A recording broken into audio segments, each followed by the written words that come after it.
Bones, bien llegados a la Cla Invisible. Hoy estamos aquí otra vegada más en la librería Café La Llocura de Mieres para falar de Cartas en l'Orru y de ellas historias más, de Ignacio Galán, un libro editado por Cuatro Godes.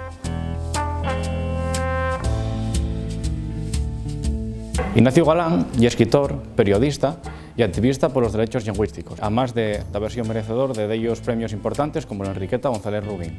La obra recuelle unas villas de relatos premiados y inéditos del autor. Para mi entender, Ignacio Galán amuesa na narrativa la su mayor faceta literaria, y eso queda bien nidio en relatos como que da nome al título y sobre todo na estalla del libro titulada Microrelatos, donde hay de ellos piezas que parecen bien interesantes y que tampoco trabajáis en la literatura asturiana.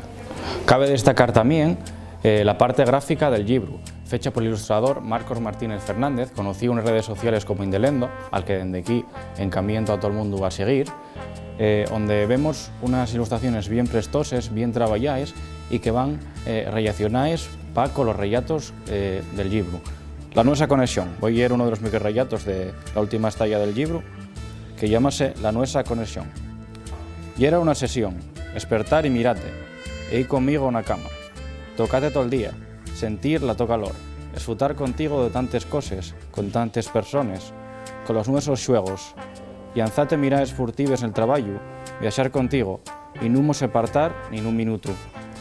Esa ansiedad cuando no podía tocarte, y la emoción al sentirte reclamame en mitad de la noche. Y era la nuestra conexión. Hasta el día en el que te metiste conmigo a bañarte y me mateste, y sin sentido y sin piedad.